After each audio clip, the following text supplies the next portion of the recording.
Historia del municipio del Mezquital. Época prehispánica. El origen de los pobladores del actual municipio del Mezquital se pierde, al igual que el origen del hombre americano. Sabemos que por narraciones antiguas, mitos y tradiciones, que esta región, igual que toda Mesoamérica, ha contemplado el nacimiento, desarrollo y desaparición de múltiples culturas y pueblos. Se habla de gigantes que medían más de 3 metros de altura, se habla de pigmeos que medían menos de medio metro. Acerca de estos últimos existen todavía restos arqueológicos de sus ciudades en lugares cercanos a la actual cabecera municipal, rumbo al oriente, y se dice que ellos eran sumamente belicosos. En tiempos más recientes, los pobladores han sido los ancestros de los actuales tepehuanos, huachichiles y mexicaneros, quizá descendientes de los acaxes y chichimes, quienes existían en estos lugares desde antes de la conquista española y aún en la actualidad habitan estas regiones. Aunque debe aclararse que estos grupos han sufrido una evolución manifiesta en los reacomodos y movimientos propios, consecuencia del avance en las comunicaciones sociales que ha sufrido el país y el Estado.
Época de la conquista española.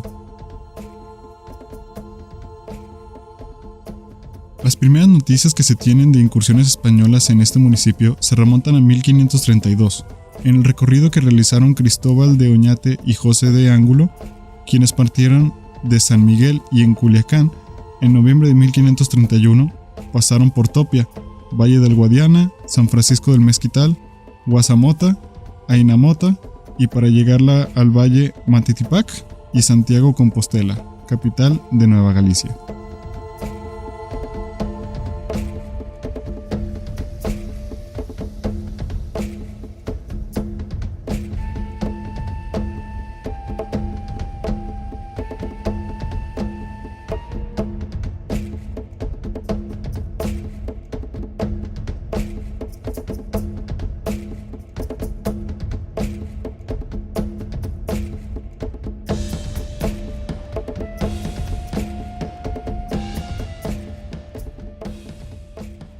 Sin duda, la búsqueda de minas de metales preciosos fue el generador que impulsó a los conquistadores a la exploración de nuevos territorios, y debemos reconocer que las órdenes religiosas como los franciscanos, los dominicos y los jesuitas coadyuvaron de manera decisiva para la colonación y fundación de misiones en diferentes lugares que dieron origen a las actuales villas y ciudades, y en muchas ocasiones el celo religioso de estos propició conatos de rebeldía.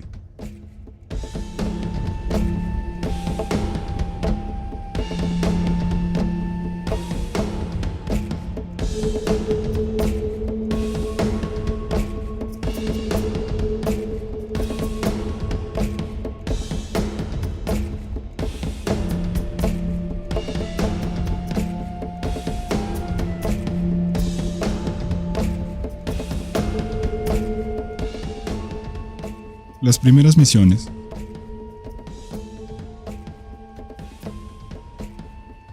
De acuerdo con los datos existentes, la primera misión fundada en este municipio fue la de Santa María de Guazamota, asentamiento humano huichol, fundada por los frailes Andrés de Medina y Francisco Tenorio, el 20 de marzo de 1580.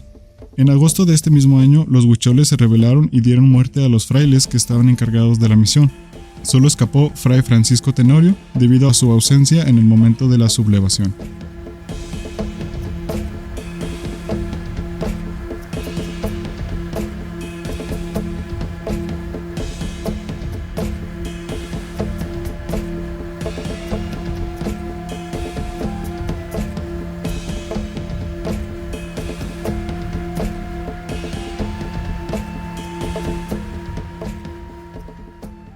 Por ese mismo año, Fray Juan de Cerrato, guardián de las misiones de Sombrerete, Zacatecas, realizó una gira por la Sierra de Michis y llegó hasta el poblado de Atotonilco, donde derribó los ídolos que encontró en los adoratorios. Este acto disgustó a los pobladores tepehuanos, quienes le dieron muerte a flechazos.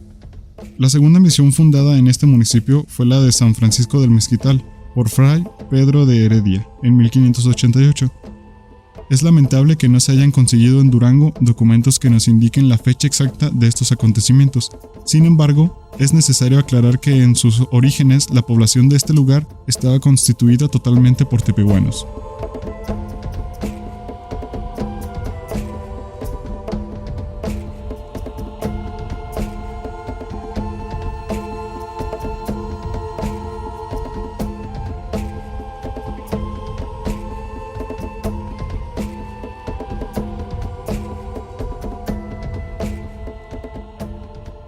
Entre otros hechos históricos, encontramos que, en los primeros años de colonización, se registró el primer y único juicio que efectuó la Santa Inquisición en el Mezquital.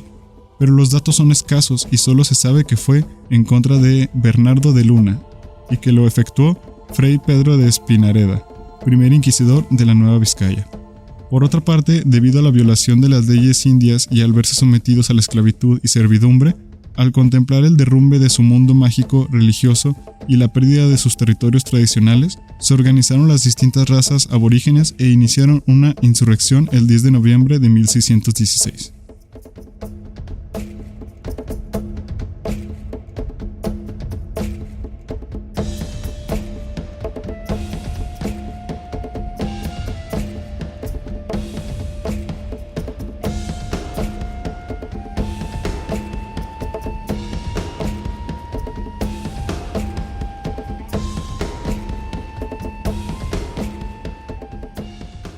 Al ser abatidos por las fuerzas españolas en el Valle del Guadiana, un gran contingente de tepehuanos se desplazó rumbo a la Serraria del sur del estado, al mando de Franco Cogoxia, y llegó a territorio nayarita, donde arrasó con las poblaciones de Quibiquinta del municipio de Huajicori, y al llegar a Caponeta, cabecera del municipio del mismo nombre, la población se refugió en un pequeño fuerte.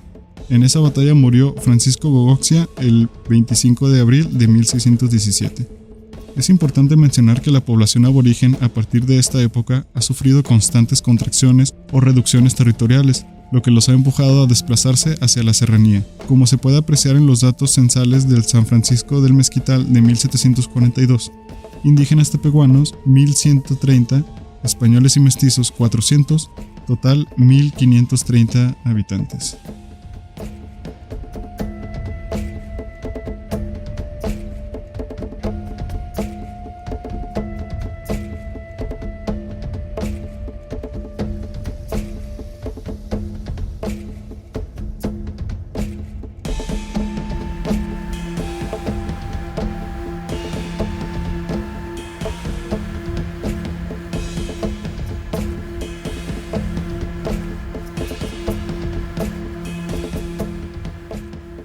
La época de la independencia.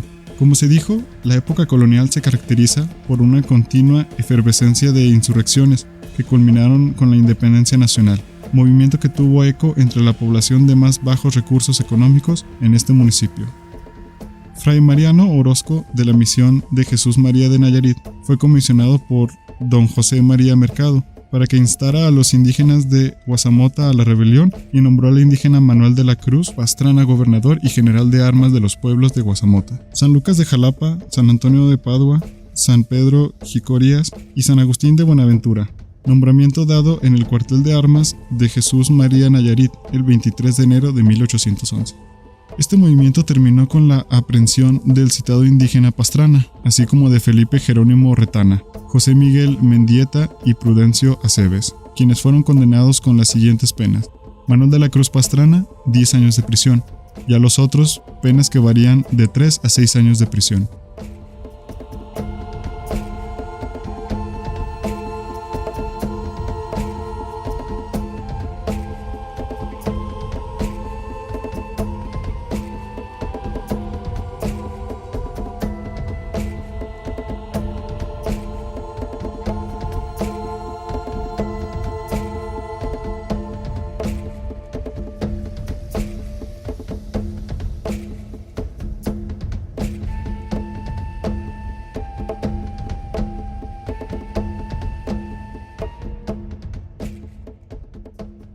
En este periodo se constituyen también los movimientos encargados por Domingo de la Cruz Valdés en el Mezquital, Lorenzo Galindo de Temoaya, Tomás Páez, quien se rebeló a la Guasamota en 1508, Laureano Ramos y Francisco Aguilar de los Reyes en el Mezquital, y la conspiración de Santa María de Ocotán, denunciada por el maestro Bruno Eliceaga y certificada por la cura Leandro Delgado en 1801, la cual fue sofocada en forma sangrienta.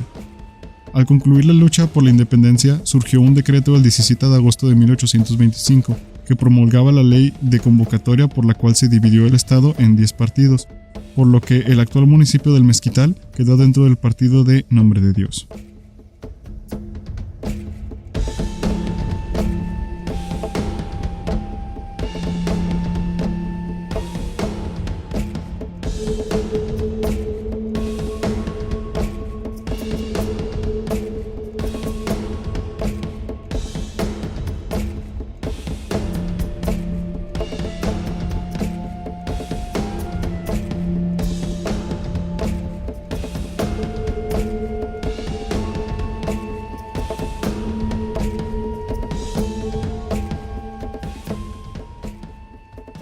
Época de la Reforma.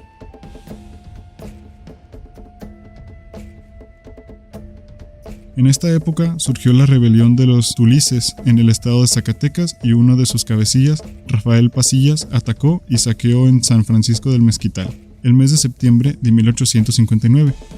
Después, el 10 de marzo de 1861, Felipe Pérez Gavilán resultó electo como diputado local del Mezquital y tomó posesión de su cargo el 31 de mayo del mismo año. Durante este periodo, a partir de 1860 y bajo la dirección de Manuel Lozada, el Tigre de Alica, los grupos aborígenes de esta región, huicholes, coras y tepehuanos, se lanzaron a la lucha por su independencia y por el resto de los bienes comunales que se veían afectados por la ley de desamortización. Esta situación prevaleció por 17 años hasta la aprehensión y fusilamiento de Manuel Lozada en el poblado de Los Metales, lugar cercano de Tepic, por lo que los seguidores de Manuel, los coras, huicholes y tepehuanos volvieron a encerrarse en sus montañas, donde han permanecido desde entonces.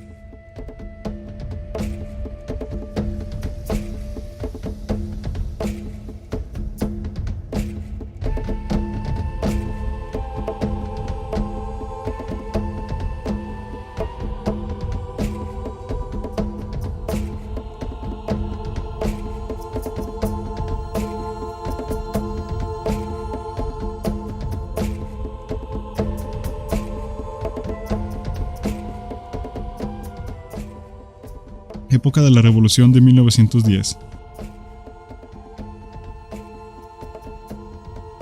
Ha sido difícil reunir datos que permitan exponer con amplitud las acciones desarrolladas en este municipio durante la época revolucionaria, de manera que surgen dos interrogantes. ¿Quiénes participaron? ¿Al lado de qué grupo lucharon?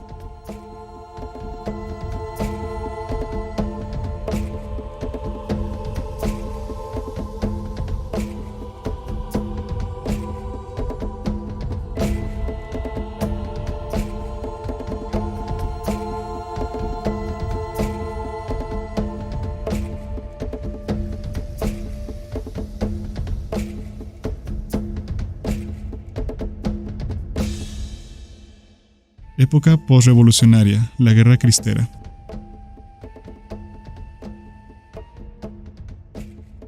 Después de la conmoción social que desgarró el país debido a la intolerancia religiosa, surgió otro movimiento, la llamada Guerra Cristera, que abarcó de 1926 a 1929. Uno de sus cabecillas, Luis Rentería, merodeó por los municipios del Mezquital y Pueblo Nuevo. Otros fueron José Trinidad de la Mora y Manuel Gardia. Este último saqueó en el Mezquital, pero luego fue derrotado y muerto durante la contienda que sostuvo con las fuerzas del gobierno al mando del mayor Marcelino Mendoza, en la ex hacienda de El Refugio, en el municipio del Mezquital, el 19 de noviembre de 1926.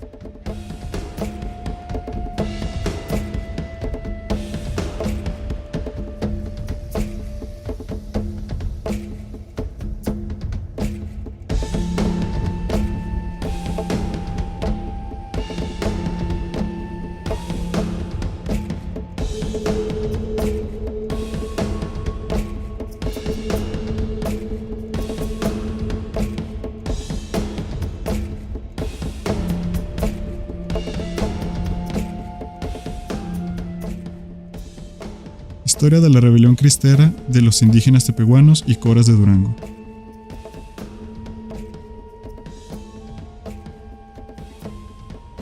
En 1926, la Asociación Católica de los Jóvenes Mexicanos de la Liga Defensora de la Libertad Religiosa, junto con los órdenes de los Caballeros de Colón, emprendieron una campaña en contra de la aplicación de los artículos 3, 29 y 130 de la Constitución. El arzobispo de la Ciudad de México, José Mora del Río, el episcopado y el clero católico declararon, entre otras cosas, que no reconocían y que combatirían la aplicación de los artículos 3, 27 y 130 de la Constitución. El presidente Calles calificó la actitud de la Iglesia como atentatoria de los principios y fines del Estado y mandó a expulsar a más de 200 sacerdotes extranjeros y clausurar no pocos seminarios, conventos y escuelas particulares. En respuesta a estas acciones, la Iglesia envió una carta pastoral colectiva de todos los obispos mexicanos en las que anunciaba la suspensión del culto religioso. Esta carta fue suscrita el 25 de julio de 1926.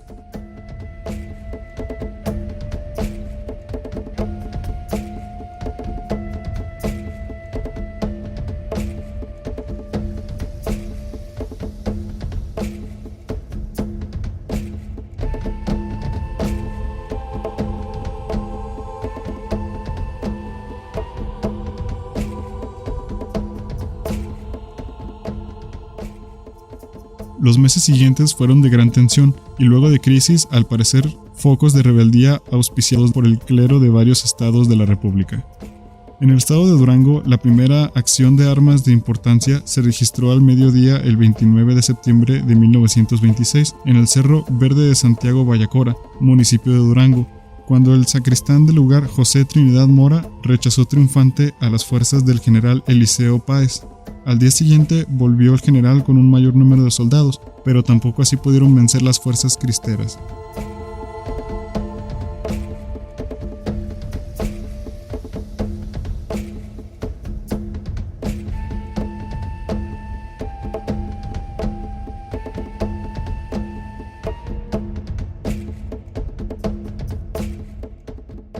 El gobernador del estado en ese entonces, Enrique R. Nájera, y el jefe de las opciones militares, Enrique León, se alarmaron por esta situación. Así, el 10 de octubre, este último se dirigió a Santiago Bayacora con numerosos contingentes de soldados, lo que motivó la evacuación de los habitantes del pueblo, quienes subieron a las montañas. Los católicos fueron invitados a reducir al máximo sus compras con objeto de deteriorar la economía general, a no frecuentar las escuelas del Estado, así como al no leer la prensa laica, entre otras restricciones.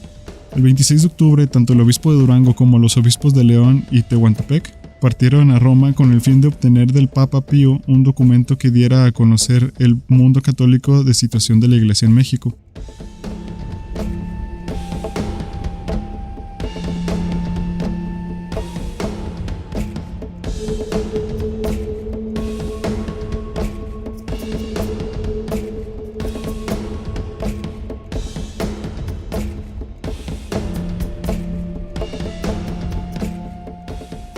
De enero a julio de 1927, el movimiento de los cristeros se generalizó por los estados de Guerrero, Michoacán, Morelos, Guanajuato, Colima, Jalisco, Nayarit y Aguascalientes.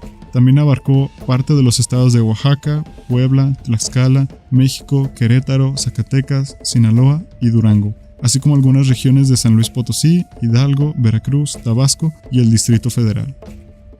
En Durango, la revolución se circunscribió a las serranías aledañas a Bayacora, pero luego se extendió hacia otros rumbos.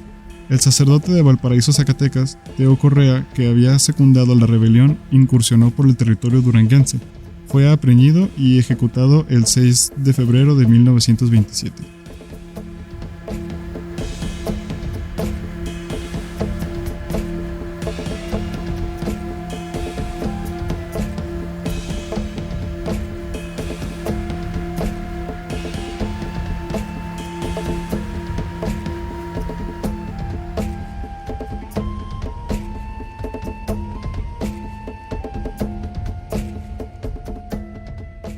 El 11 de enero del mismo año se hizo cargo de la jefatura de operaciones militares del general Eulogio Ortiz. El 17 de febrero se registró otro combate en el Cerro del Chapulín, Esa batalla fue reforzada por 5,000 soldados procedentes de Sinaloa y Chihuahua. De esta batalla salieron victoriosos los cristeros, quienes quedaron como dueños del lugar, aunque en ella perdió la vida Dámaso Barraza. En los siguientes meses, el general Eulogio Ortiz desencadenó una ola de represión sin precedentes, lo cual provocó que los cristeros se refugiaran en las montañas. En junio del mismo año de 1927, fue nombrado jefe de operaciones militares en el estado de General Francisco Urbalejo. En este periodo, hasta principios de 1928, el movimiento cristero se consolidó. En los primeros meses de 1928, los rebeldes lograron controlar nuevas zonas, además del Mezquital, pues operaban en Pueblo Nuevo, San Dimas, Villa de Vicente Guerrero, Cañitas y la vía férrea de Durango, entre otros puntos.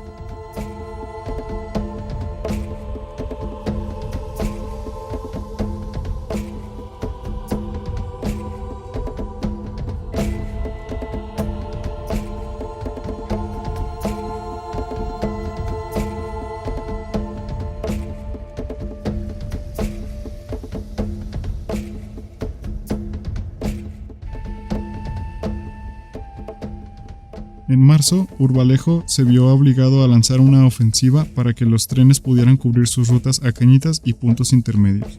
Aunque fueron muchos los jefes cristeros, el que más que hacer le dio el gobierno fue José Trinidad de la Mora, quien por mucho tiempo anduvo por las serranías y entornos de la ciudad capital.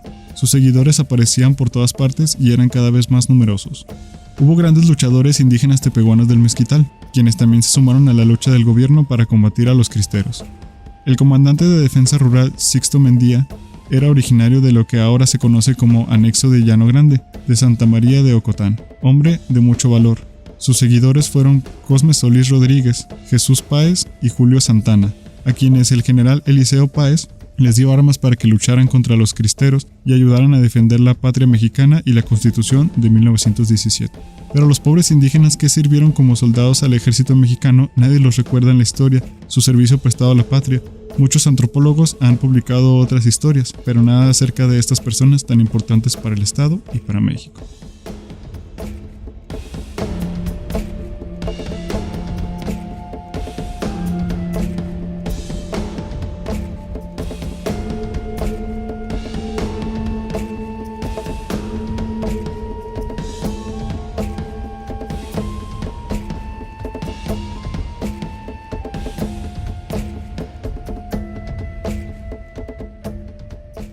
Los tepehuanos. Se nombran tepehuanos del sur para distinguirlos de los tepehuanos del norte, que viven en el estado de Chihuahua, y en el norte del estado de Durango, más emparentados en muchos sentidos con los tarahumaras. Los del sur, en cambio, comparten un complejo cultural común con los coras, huicholes y sobre todo mexicaneros, formando una región interétnica. Sus poblados principales son Santa María de Ocotán, San Francisco de Ocotán, Joconoxtle y Lajas, puesto que la base económica principal es la agricultura de rotación y la ganadería extensiva. Practican un tipo de asentamiento disperso. La actual religión de los tepehuanos es una mezcla de catolicismo y elementos nativos. Los jefes religiosos son curanderos que sanan por lo general mediante succión y generalmente son hombres. En ocasión se lleva a cabo un mitote especial con propósitos curativos. La danza ritual del mitote o jiotal durante toda la noche sin descansar hasta que sale el sol. Luego se descansa durante el día y al ocultarse se inicia nuevamente. Las ceremonias para los difuntos, llamadas corridas del alma, duran 5 días con la imprescindible presencia de un chamán para evitar que el alma pueda regresar al cuerpo.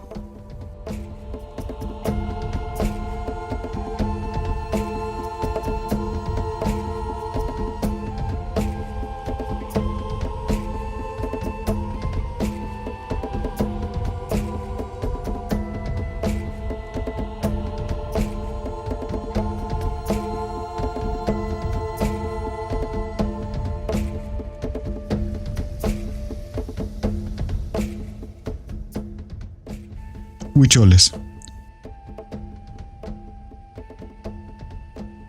Se encuentran distribuidos entre los estados de Jalisco y Nayarit, con algunos poblados que se encuentran en Durango en el municipio de Mezquital, en poblaciones como bancos de Calitique, Brasiles, Maipura, El Potrero, entre otras. Su lengua está emparentada con el náhuatl, que es la lengua más importante de Mesoamérica, así como en otras de los desiertos norteamericanos, y de la Sierra Madre Occidental como son el Prima, el Yaqui, el Pueblo, el Papago, el Cora y el Tepehuano. Son un grupo admirable, por ser uno de los mejores, han conservado sus tradiciones y costumbres, lucen su traje típico y conservan la pureza de su artesanía. El peyote es el cactus sagrado de los huicholes. Es usado para provocar sueños, para permanecer despierto durante las ceremonias, las caminatas en los viajes largos y como medicina.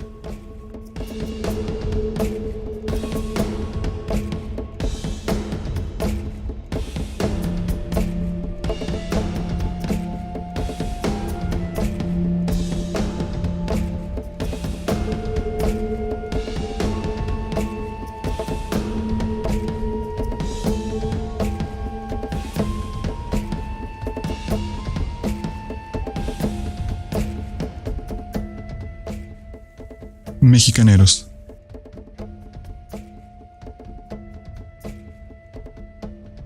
Herederos directos de la cultura y civilización tolteca, habita tanto como la sierra como las barrancas y practican la agricultura de temporal. Practican una religión sincretista. Por un lado, cumplen con las fiestas de sus santos patrones conforme al calendario cristiano, y por el otro, continúan sus tradiciones ancestrales celebrando Tonat, el sol, a Tonatzil, también llamada Madre Águila, la Virgen de Guadalupe. Ellos mismos rezan, cantan, ofician, bailan y presentan sus ofrendas.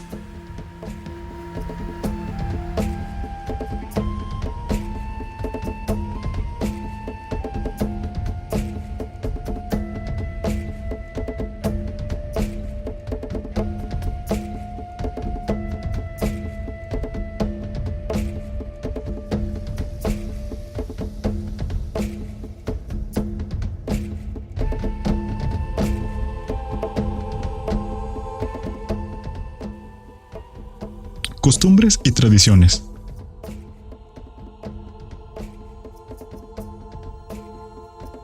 La actividad artesanal es parte de las múltiples manifestaciones que constituyen la cultura popular. A través de esta se ha plasmado la concepción de la belleza y la relación que se tiene con la naturaleza.